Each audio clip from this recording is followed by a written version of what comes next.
Canon 332, paragraph 1. The custom has been for the Pope to serve for life. Yes, once he is elected, it is for the life. No retirement, I said. For Pope, no retirement age. To serve for life. But he can resign the office if he chooses to do so. He can resign. Canon 332, paragraph 2.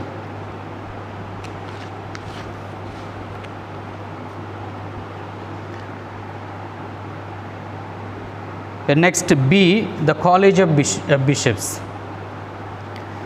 The College of Bishops. Canons 336 to 341. 336 to 341. The College of Bishops is composed of those who have received episcopal consecration. College of Bishops. It is composed of those who have received episcopal consecration and are in a hierarchical communion with their head. Who is that? The Pope. They are in hierarchical communion with their head and with the other members of the college, in communion with the Pope and in communion with other bishops. So all of them form the College of Bishops. Canon 336.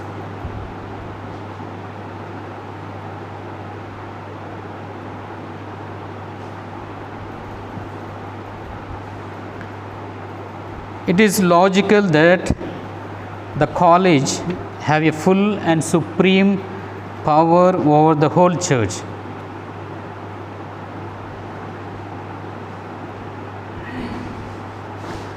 The college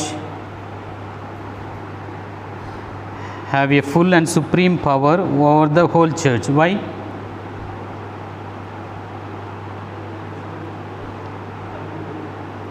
Because the Roman Pontiff is its head.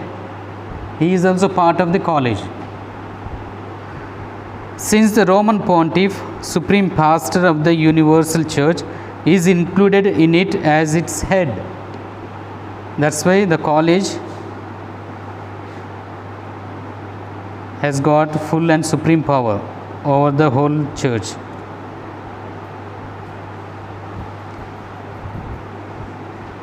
Since the Roman Pontiff, supreme pastor of the universal church, is included in it as its head.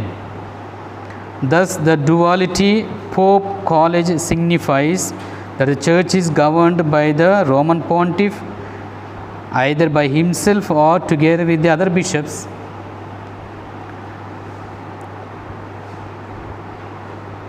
The duality Pope-College signifies that the church is governed by the Roman Pontiff, either by himself or together with the other bishops.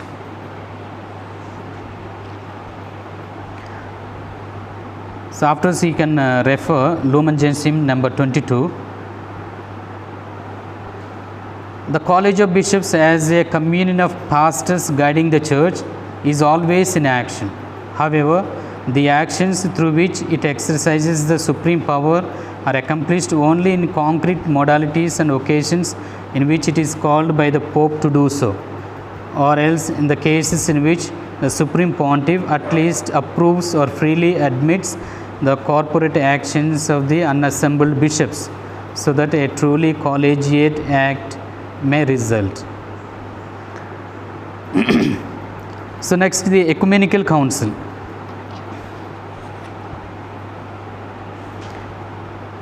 Ecumenical Council.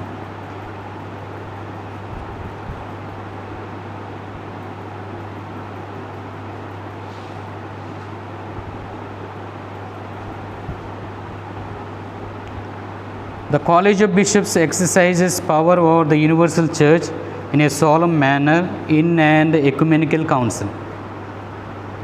The College of Bishops exercises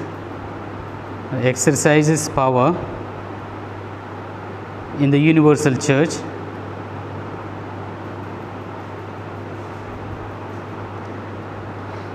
in a solemn manner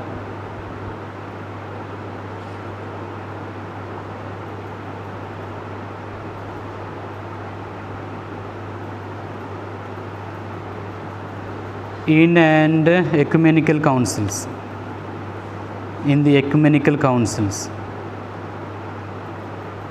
Canon 337, paragraph 1.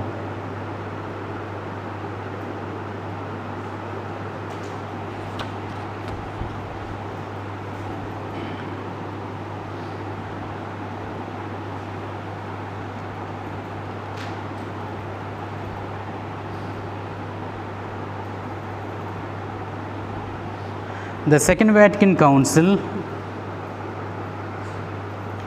says that there never is an ecumenical council,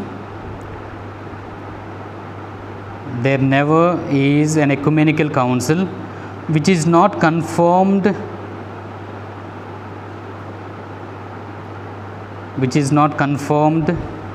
or at least recognized as such,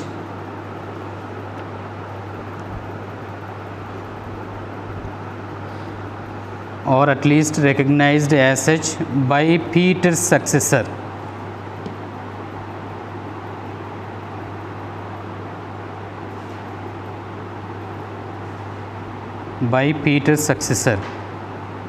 And it is the prerogative of the Roman Pontiff,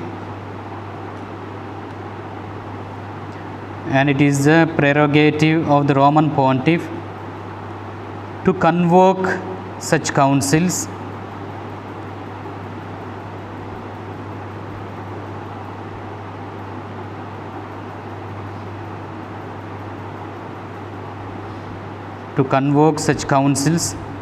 to preside over them and to confirm them.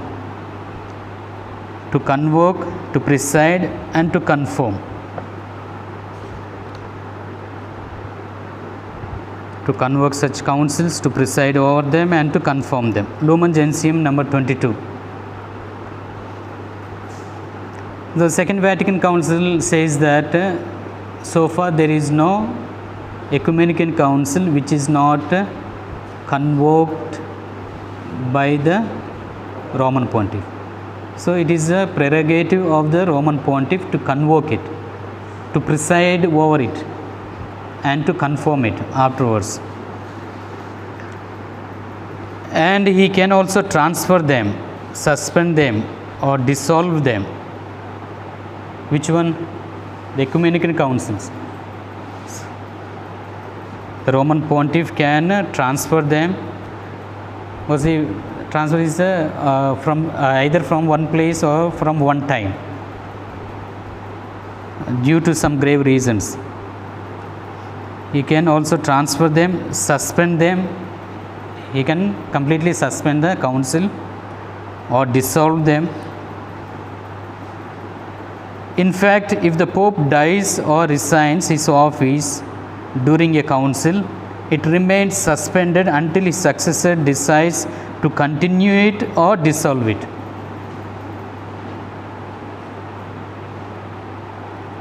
So it happened during the Second Vatican Council. So when Pope John 23rd died, and it was suspended automatically, and afterwards the second Pope, and afterwards Pope John Paul I, John Paul II, either he has got the freedom and the power to suspend it or dissolve it, but he continued the Second Vatican Council. So it remains suspended until his successor decides to continue it or dissolve it. So that way he has the freedom. Canon 340.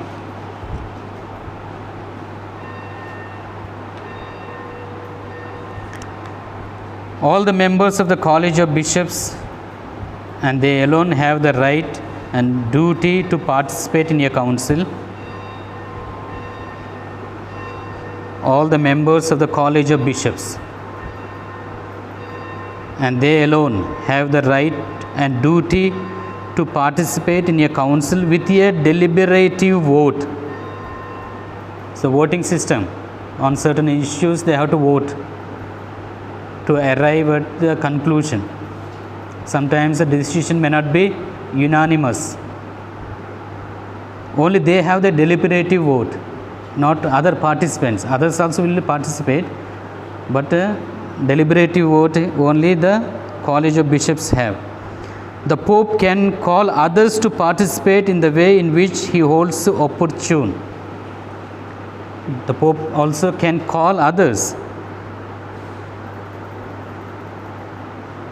to participate in the way in which he holds opportune.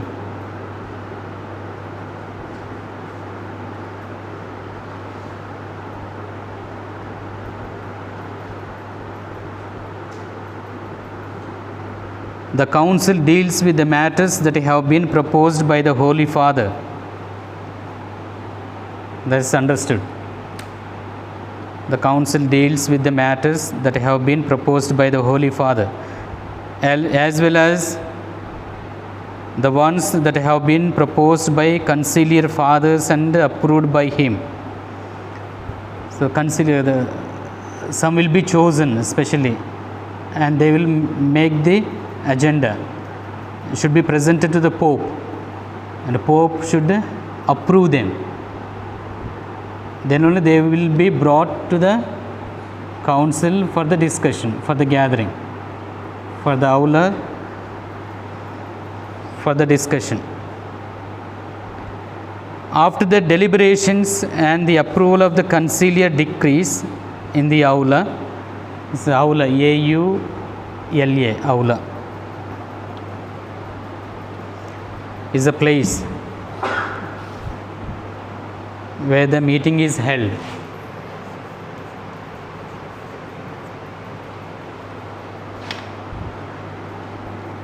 After the deliberations and the approval of the conciliar decrees in the aula, it belongs to the Roman Pontiff to confirm them and promulgate them.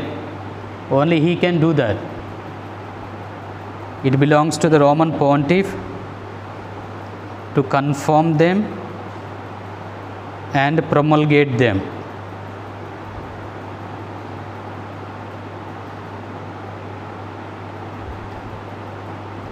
Otherwise, they would not have obligatory force. If they are not confirmed and promulgated, it will not have any juridical effect, a binding force. He has to promulgate them officially. Canon 341.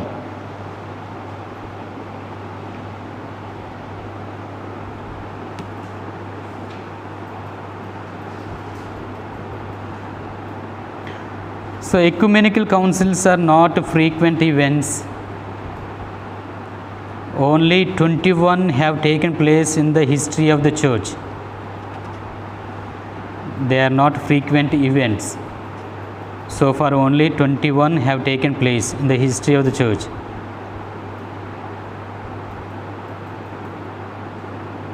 Since there are now over 3,000 members of the College of Bishops, so more than 3,000 members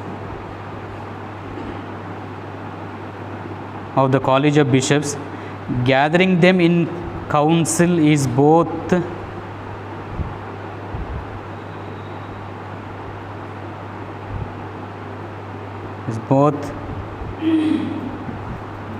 very difficult and expensive.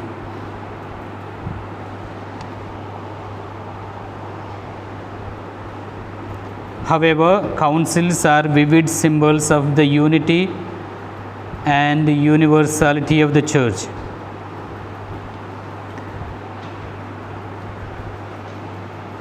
is the unity and universality of the church, and have marked crucial turning points in the church's journey through history.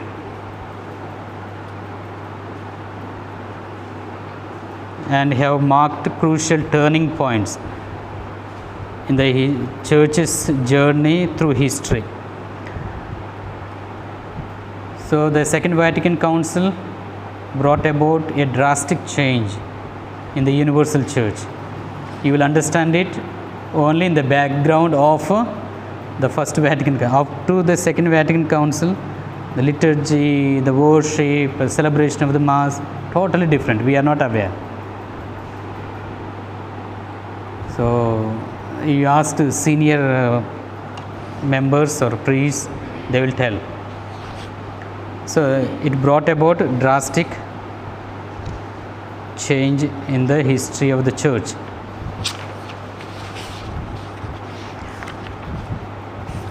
So this is something about the ecumenical council. Is it clear? Who has the doubt? Got it?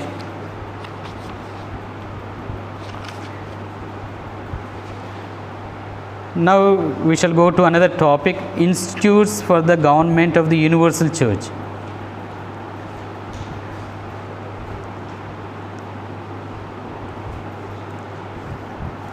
Institutes for the government of the universal church. So there are different institutes, organisms which govern the universal church. To carry out his pontificate, the Pope, so to carry out his responsibility, his work,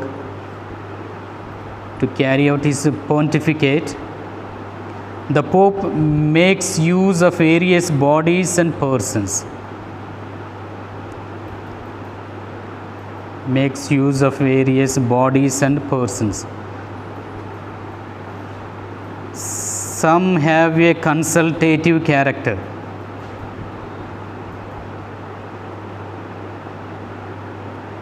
Some have a consultative character. Only the consultation, okay?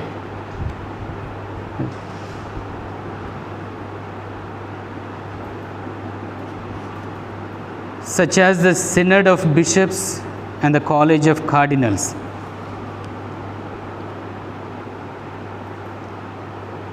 They have only consultative character. They can give their suggestions only.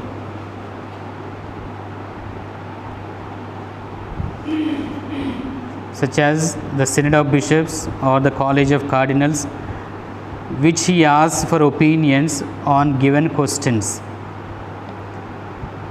If there is an issue or any problem, they can give their opinions. Others, such as the Curia,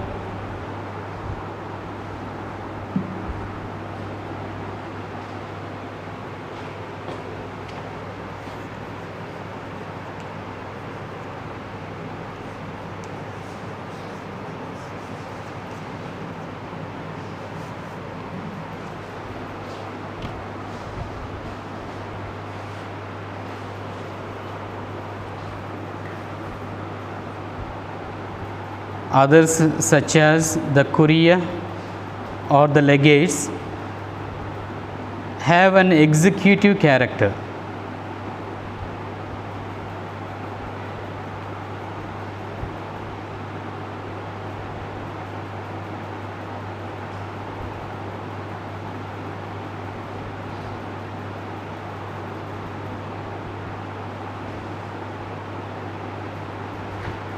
What's the executive character?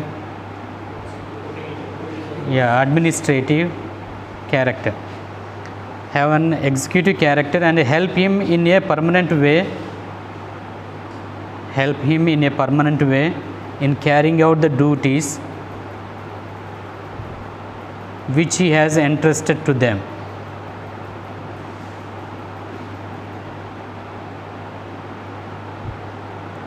Which he has entrusted to them.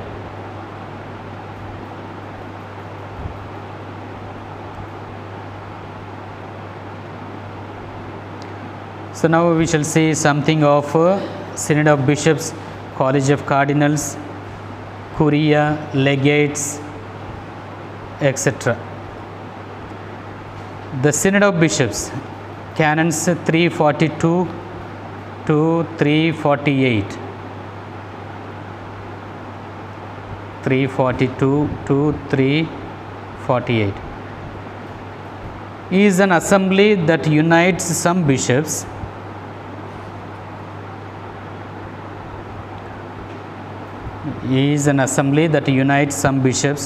chosen from the entire world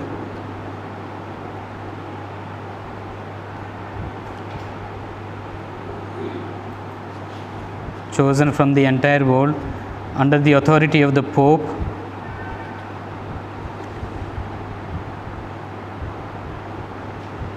to study and give counsel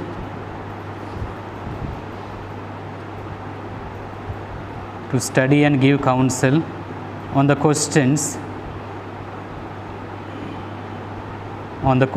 which he has proposed.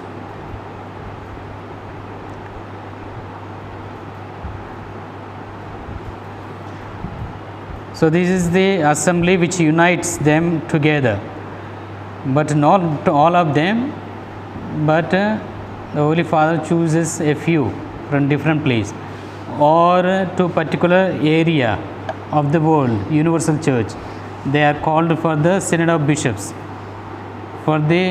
Sometimes it is for the Eastern Church bishops or Latin Church bishops of particular area, or according to the questions, issues of the church, some will be called. It is not like the ecumenical council, okay.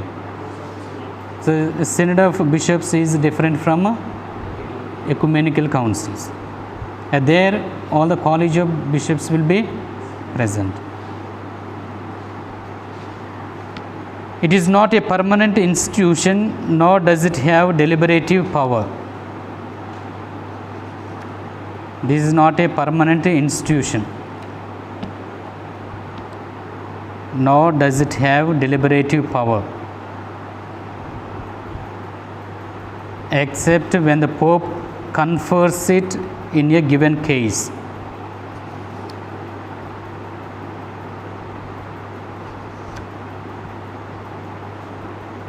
Except when the Pope confers it in a given case.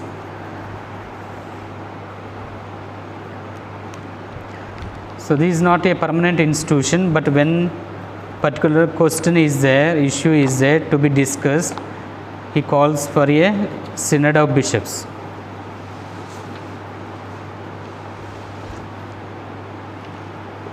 Canon 344, how it is called and what are things and all are mentioned.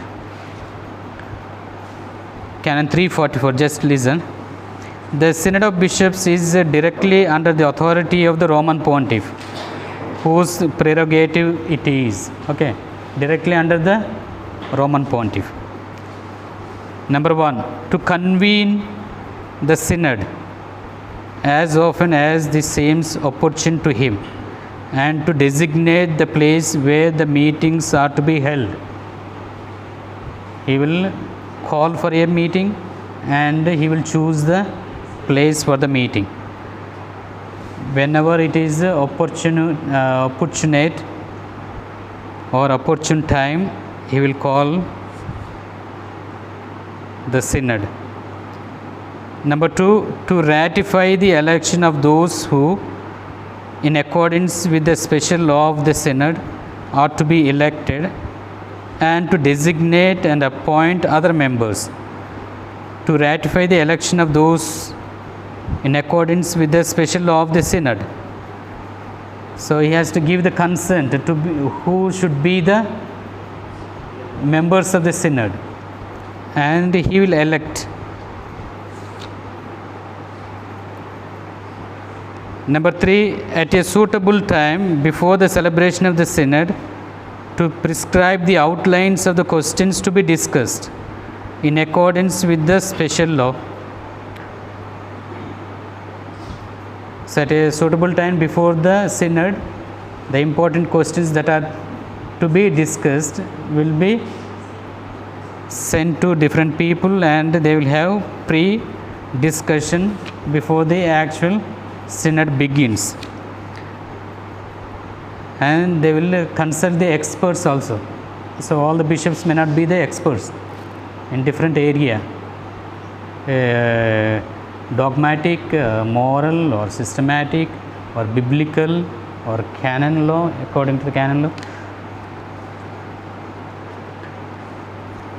For to determine the agenda, to preside over the synod personally or through others.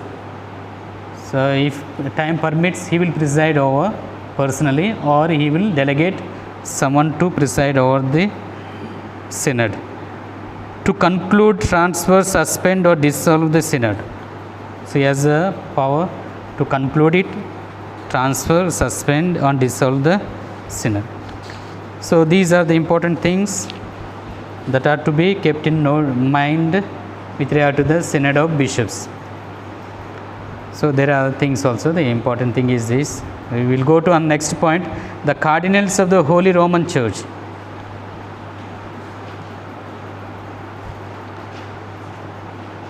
Canons 349 to 359.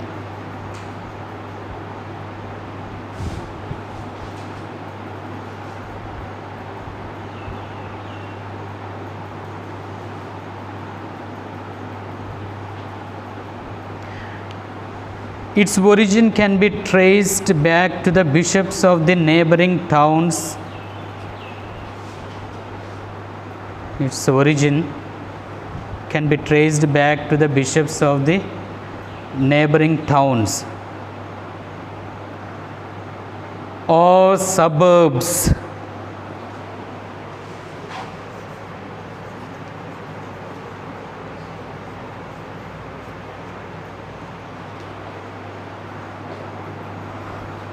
Suburbs, the neighboring towns of Rome, neighboring towns or suburbs of Rome, and the priests and deacons of Rome,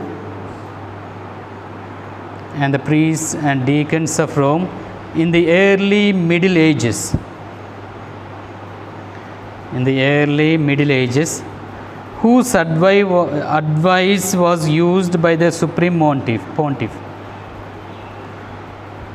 Whose advice was used by the Supreme Pontiff.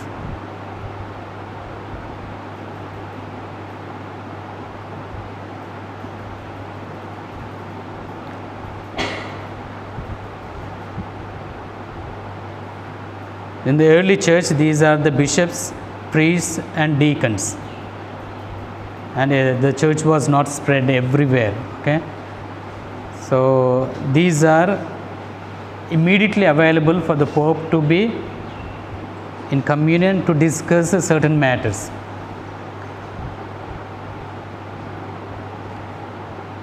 Cardinals are freely nominated by the Pope to offer their view on some important questions. So cardinals are freely nominated. It's not the election. Nomination by the Pope to offer their view on some important questions. They served as counselors of the Pope and functioned like a cabinet or senate. They served as counselors of the Pope and functioned like a cabinet or senate.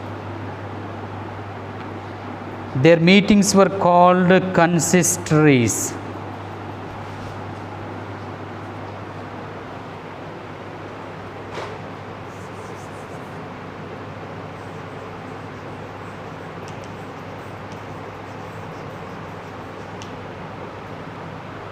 Consistories. Their meetings were called consistories. Canon 353.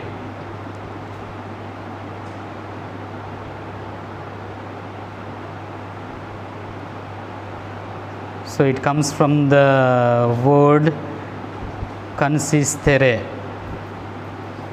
which means to stand with.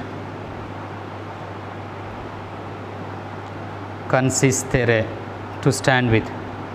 So important decisions on matters of policy were commonly taken in consistory. So decisions on certain important matters or policies were taken in this meeting, in consistory. Furthermore, the individual cardinals collaborate in the Roman Curia.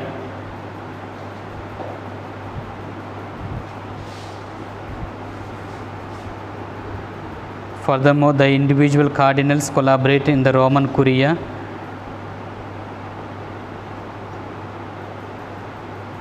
at the head of the most important dicasteries.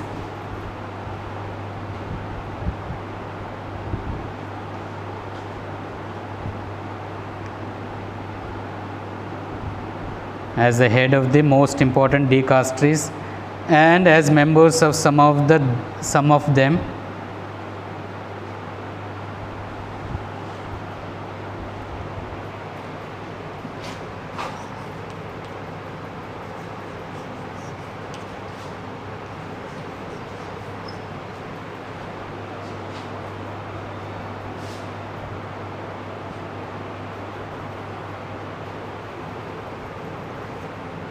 Yeah.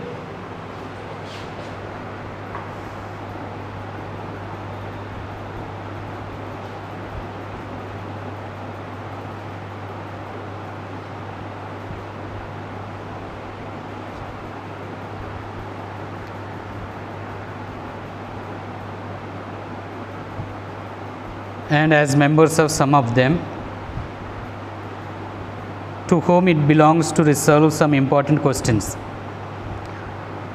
So some of the cardinals will be the heads of the dicastery, as the congregations we say.